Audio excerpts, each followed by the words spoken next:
अस्सलाम वालेकुम friends, welcome back to Top Smarties. Drama serial Mayri. सारा ड्रामा एक तरफ, लेकिन एनी और फाहिर की हंसी एक तरफ, जिसे देखते ही ऑडियंस जी उठती है।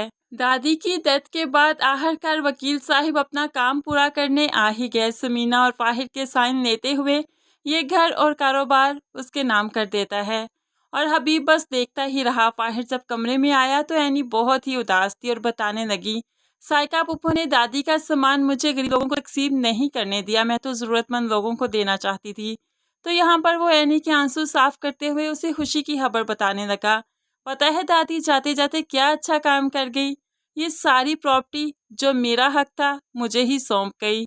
मेरी माँ के नाम कर गई हैं ताकि जब मैं 18 साल का होऊंगा तो अम्मी मेरे नाम कर देंगी। इस तरह बाबा की जायदाद पर सिर्फ मेरा हक है। जो मेरे बाप ने सारी उम्र मेहनत की, आज उसका सिला मुझे दादी दे ही गई। एनी फाहिर की बात पर खुश तो हो जाती है, लेकिन फिर अपना हदशा जाहिर करते हुए कहने लगी कि अब आपको अब्बा, साइका पुप्पो और पुप्पा जीने नहीं देंगे। लेकिन फाहिर को इन सब की अब कोई परवाह नहीं। दूसरी तरफ हबीब, जो कि वकील साहब को देखकर उनका फैसला सुनकर गुस्से से आग बगोला कमरे में आ जाता है और आकर रहीला को सब कुछ बताते हुए गुस्सा करने लगा। अगर समीना भाभी और फाहिर जहीर भाई के बीवी बच्चे ना होते तो इनका वो हशर करता कि दुनिया देखती, लेकिन आज मैं मजबूर हूँ। अब रहीला को तो खुद पर ही गुस्सा आने लगा कि पूरी दुनिया में उसे बस ये कंगला हबीब ही मिला था शादी करने के लिए, जिसकी खुद की अकल तो कोई काम ही नहीं करती, और इसके पास है ही क्या जो मैं इसके साथ शादी करके यहाँ आई।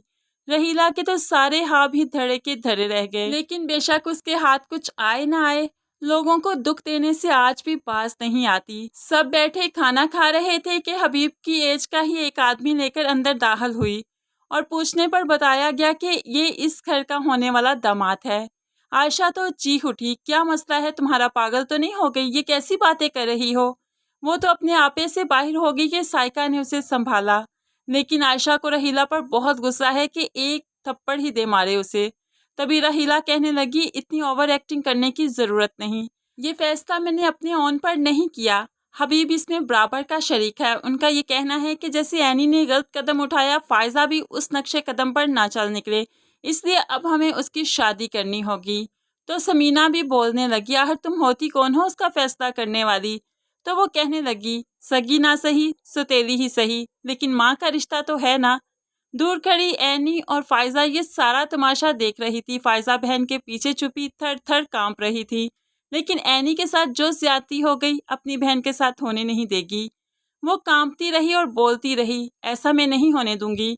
अपनी उंगली के इशारे से 2 उंगलियां सामने निकालते हुए कहने लगी, इस घर से बारात नहीं उठेगी, जनाजे निकलेंगे, वो भी 2-2।